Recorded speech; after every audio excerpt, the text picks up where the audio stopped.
Welcome to the Ricky Matthews Show from the Citizens Bank Studio. Hope you're having a great day. It's been a great week on the show. I really appreciate you joining me and the conversations and continue to learn with me from so many amazing people. Again, a great week of guests. I appreciate the continued feedback. But today is Jeff Duncan Day on the Ricky Matthews Show from NOLA.com and the Times-Picayune. And, man, there's so much to talk about as it relates to the Saints. Maybe we'll sneak a little Pelicans in toward the end. But for now, we're going to really kind of focus on the Saints. Good morning. Good morning to you, my friend. How are you doing? I'm doing great, Ricky. Good to hear from you as always. We're rocking and rolling over here, man. It seems like it never slows down. You've been a busy dude, man. I mean, not only are you covering the Saints and paying attention to them, you're talking about Saints ownership and sort of what they think about the situation. We'll come back to that scoop here in just a second. And as usual, you're covering, the fairgrounds and horse racing, which is kind of a specialty of you. You're from Louisville. You came from that. You have that in your DNA. But your story about Joey D, the horse that's owned by Gail Benson, and the opening of the fairgrounds yesterday was, a good indication of how you were able to reach out and cover other things in a pretty substantial way. So tell us a little bit about that. Well, it really kind of came about as my normal annually. I always kind of advance the opening of the racing meet at the fairgrounds. It's a big deal over here. There's a lot of people work at the track. It's a big economic generator for the city. The track's the third oldest racetrack in America. Like a lot of things over here, it's got a great tradition. It usually starts, and a lot of your viewers and listeners probably remember, it always traditionally started on Thanksgiving Day. But the last few years, they've been having sort of a soft opening about a week before Thanksgiving to kind of get the track operations up and running before they have the big crowd, because they'll get, 20, 30,000 people out there for opening day on Thanksgiving Day. And so it's always been fun for me to kind of visit. I know a lot of the horsemen, the trainers. Tom Amos is one of the leading trainers, of course, Jim Amos's brother. So Al Stahl, Dallas Stewart, a lot of great New Orleanians involved in the track. And in the course of doing my reporting, I found out that Gail Benson, her racing stables called GMB Racing, was going to have a horse running on opening day, and it was going to be named after Joe Dumars, the head of basketball operations. I thought that was a fun little story. It was unusual because they don't really race very many horses anymore at all. They're mainly in the breeding side of the business. She's still got the horse farm up in Georgetown, Kentucky, and they have a bunch of mares up there, and they breed the horses. And that's really the lucrative side of the horse racing business. But this horse in particular, they had taken to sale at a Texas auction. And, there's always a reserve price at an auction, and no one bid on above the reserve. And so they just decided to keep the horse and race him here. He's a Louisiana bred, and have some fun with him at the fairgrounds this year. So I thought it was a fun story. They named after Joe Dumars, and the trainer was funny.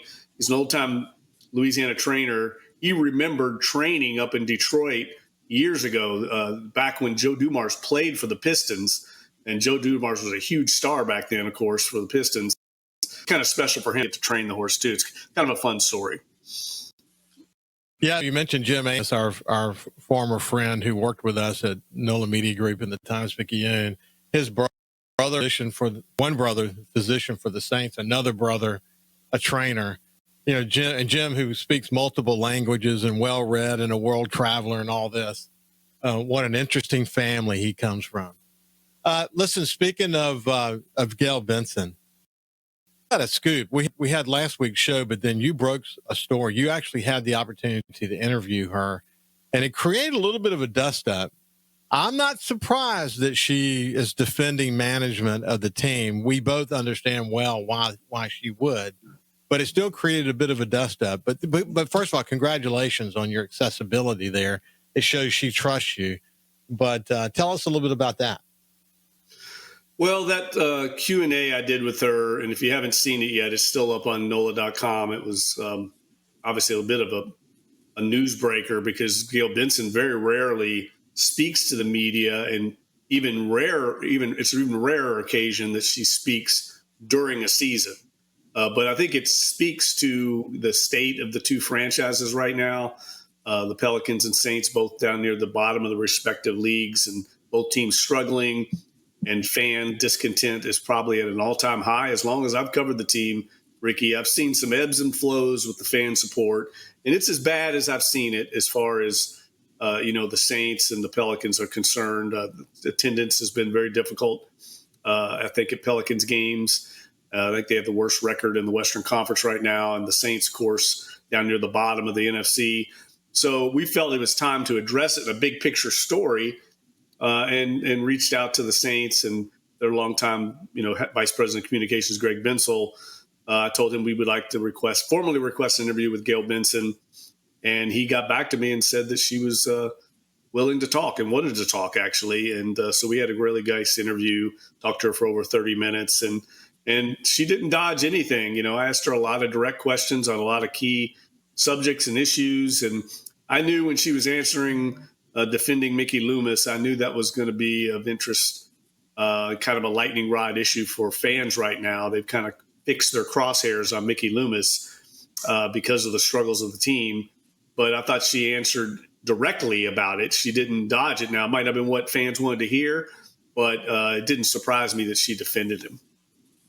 Hey, you know what's so interesting? We'll say this about the Pelicans, and we won't have time to come back to it because there's a lot of Saints stuff to cover. But I taped a show that plays next Tuesday with Hunter Dawkins, who's the owner of the Gazebo Gazette here locally, and he actually covers the Saints and the Pelicans as well. And on the Pelicans, we got to talking about attendance. But look, when I was there in New Orleans, the Pelicans were average. They weren't losing. They weren't at the bottom. They weren't at the top. They were playing fairly well. They had bright points and they had, really down points, lots of injuries and, the story well. It's been kind of their story all along. But as you remember, we had a box, and I found it hard, just to keep people coming, finding people who wanted to come to the games. There were so many games.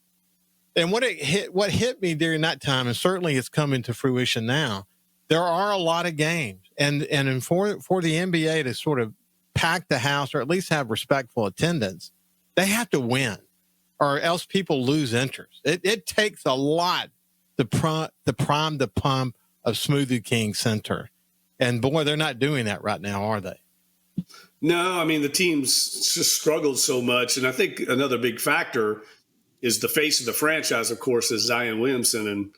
And he's been hurt so much. I mean, he's the draw. I mean, he's the guy that people would come to see. He's someone you might, from Biloxi, Gulfport, drive over to actually watch play.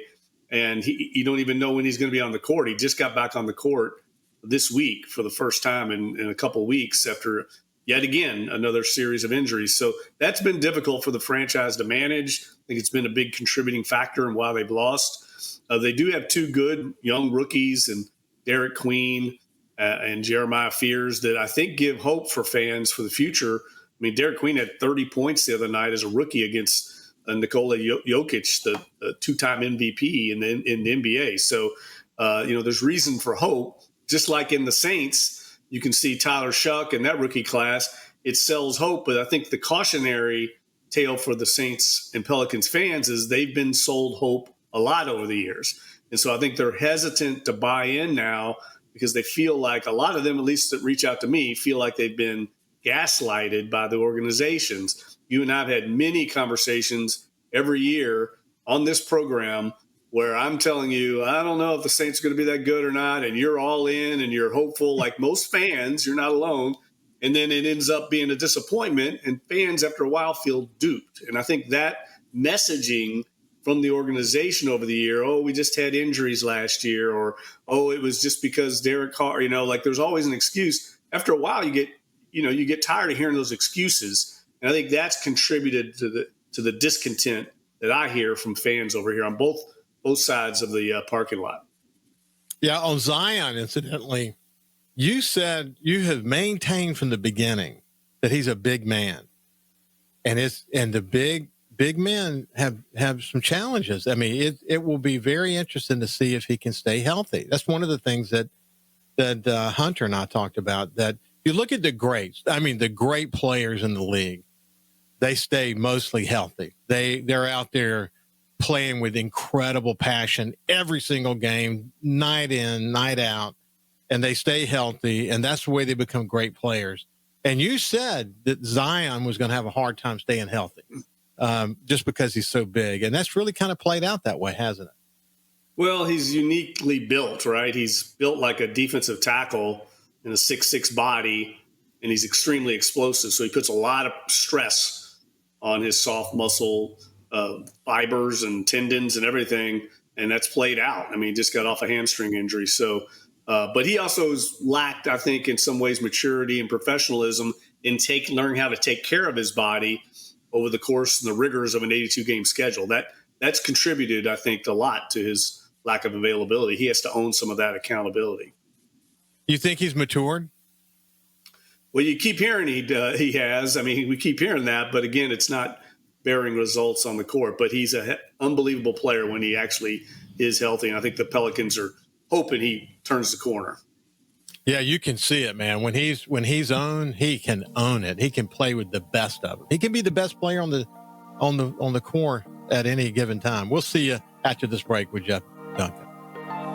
Welcome back to the Ricky Matthews Show from the Citizens Bank Studio. We have Jeff Duncan from NOLA.com and the Times-Picayune. Hey, listen, I'm going to kind of weave our way into a conversation about the Saints, and where we're going to start is Drew Brees signing the big contract with Fox. I thought he did a great job. I listened to the game he did last week, and he's way less awkward than last year when we watched him, or a year before, whenever that was. He last gave this a run. He seems to be much more comfortable, certainly knows the game.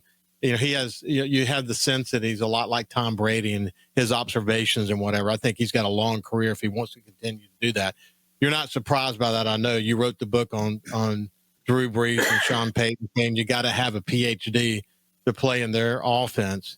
You can comment about that, but also Kellen Moore, he also is very smart about the way he approaches the game as well. I don't know that the quarterback's got to have a PhD, but they really do need to know a lot because he's all about situational football. Matthew Paris wrote a story about that in the last day or two. But let's start with Drew Brees and then kind of ease toward Kellen Moore as it relates to the kind of offense he wants to run. Well, look, I never thought Drew Brees was as bad as people made him out to be. It felt like there was just a lot of groupthink on that. I don't remember watching games and thinking, wow, Drew's terrible at all, ever. And then all of a sudden it became a thing, and then everybody acted like he was a failure, and I didn't understand where that came from. I watch a lot of football. I didn't think he was the greatest I've ever heard, and I certainly didn't think he was the worst. So that didn't surprise me that he took that criticism, whether it was warranted or not, to heart, and worked on the craft and has improved at that. I mean, I knew he was that's the way he's wired. It'll be interesting to hear him and his thoughts. Obviously, I won't get to hear it because I'll be at the game Sunday, but it'll be interesting to hear his thoughts on Tyler Shuck. I'm sure he'll have a lot of input and insight about him this week. It's interesting because Drew will be out as part of the production team this week, working with the Saints, and really none of the people on the coaching staff have ever worked with Drew, except for Brendan Nugent, the offensive line coach. So, it's a whole new staff for him to work with as well. But I think it's going to be interesting to see his career take off from here. I think he'll be fine. And then as far as the offense is concerned under Kellen Moore, I think we're just now learning a little bit about what Kellen Moore wants to do with his offense. I think they finally found a bit of an identity against Carolina. Now we'll see if that carries over. It was one game, but again, it's also was just the second game with Tyler Shuck. I think trying to figure out his strengths and weaknesses, what he does well, what he's comfortable with, that's all part of this process that he and Doug Nussmeier, the offensive coordinator, are going through, trying to craft the offense around him without much of a running game. I mean, I think that's something they've got to get better at. I think they got to draft or recruit a running back in free agency next year. They've got to find somebody that can be the lead back. I think at this stage of his career, Alvin Kamara is more of a backup running back. He's crossed that 30-year-old threshold. He doesn't have really the explosiveness he used to have. So I think that'll be a high priority in the offseason to help take some of the pressure off Tyler Shuck as a young quarterback. I think that's going to be important. But I think Kellen Moore's learning as he goes. We've seen him lately get Chris Olave a lot more involved in the offense. I think that was something they needed to do a a long time ago. But again, this is Kellen Moore learning on the job. And I think we kind of knew there were going to be some growing pains, but I think he's showing signs of progress. Did it surprise you that Brandon Cooks no longer with the team? No, not really at all. I mean, I was surprised they signed him.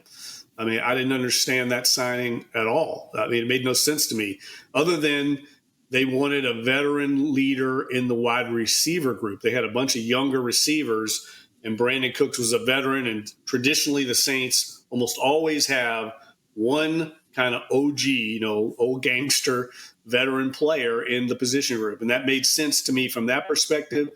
But he had not been really a productive player the last few years of his career. Wasn't productive at all in Dallas, and they needed receivers. So the fact that they didn't go back after him, I've always told you this before, Ricky, like when a free agent comes here and they're let go by other teams, there's a reason. Very few teams let good players go. I mean, they just don't. You have them in your building. It happens from time to time because of cap implications or whatever, off the field issues. But for the most part, if you got a good player, you're not letting him walk out the door. I mean, the Saints don't do that. I mean, they very rarely do that. Now, they had recently because of their cap problems. But for the most part, when you have someone good in the building, so, there's a reason guys become available for the most part. And he's been playing for a long time. He's had an unbelievable career. I remember when the Saints drafted him. That was over a decade ago. So, and he wasn't very productive here. And I think they want to get Mason Tipton, who outperformed him in training camp, was a much better player in camp than he was than Cooks was. So it makes a lot of sense to, he came to them. He wanted to move on, and a very similar thing happened earlier this year in Tennessee, who was also struggling. Tyler Lockett came to management there, and now he's on the Las Vegas Raiders. It happens often in these type situations. Hey, listen, I was watching, you and I have talked about this year's draft class, and there's some really terrific emerging young talent on this draft class. And maybe when the report card comes out about it in 2 years, it would have been a good one. And if we can do it again next year with the picks that we've got coming up, it's and we can take Tyler Shuck into next year as the starting quarterback. I mean, it could really change the complexion of this team. I was watching a national podcast the other day about, draft classes.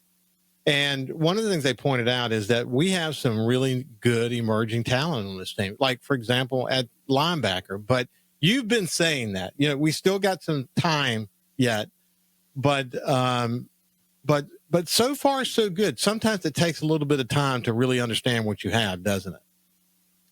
Yeah, look, I think this draft is what the Saints needed. I don't know if there's going to be any Pro Bowl players come out of this class. I don't think there's going to be – this isn't 2017 with, Marshawn Lattimore and Alvin Kamara and Ryan Ramczyk and Alex Anzalone. I mean, Trey Hendrickson. I mean, those were all star players. I don't know if they've got anybody other than Kelvin Banks that can even approach that level. But what they've got is a bunch of starting caliber players – young starting caliber players. That's a very successful draft. And you have to have those kind of players.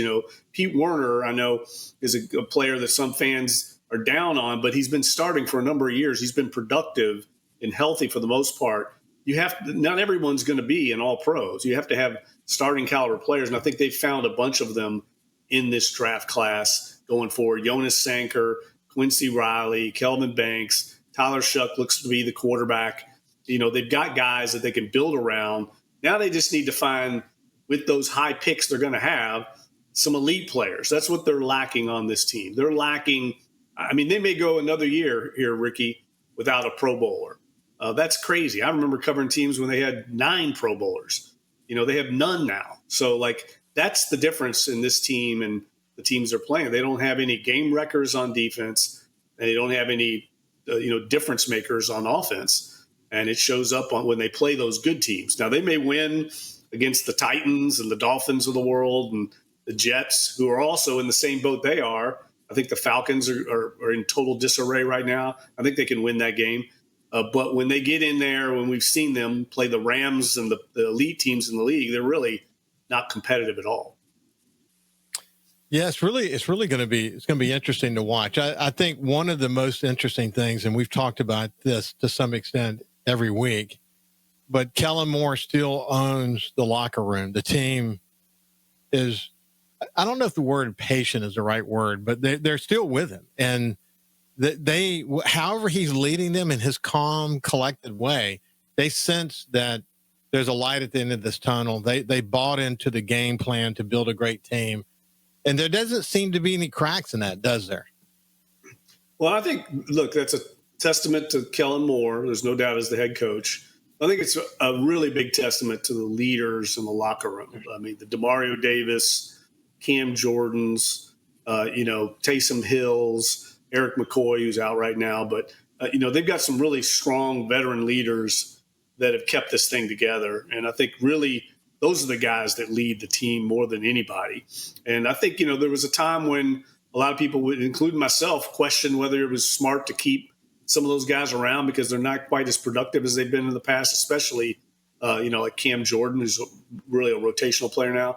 But I think they kept them around for this exact reason. They knew it was going to be a tough year, and they needed that kind of veteran leadership. And it's paying off right now because I think that what I said the other day on our podcast, I believe wholeheartedly, of the lower tier teams in the league, the ones I mentioned earlier, Jets, Dolphins, Titans, Panthers in that group, maybe not the Panthers, but the lower tier team. I think the Saints are the best of that tier. So take that for what you will. They're like the world's fastest race walkers right now, and they're better than the slower people in that race walking group. But there's still a long way to go to be competitive with the top teams in the league, and that's kind of where they're at right now. It's going to be so interesting to see how it all unfolds. I hope, and I'll predict that they beat the Atlanta Falcons. They've had a little bit of time to think about this. They came off a good game. They're focused. They want to do better. They want to continue to grow, and they have some confidence. And I think, they're a team that may be coming together at a time when the Atlanta Falcons are kind of falling apart. So we will hope that that's the outcome. It's been a pleasure to spend some time with you, my friend. All right, we'll talk next week, Ricky. Thanks for having me, buddy. You bet. Jeff Duncan from NOLA.com and the Times Picayune. We'll see you after this break.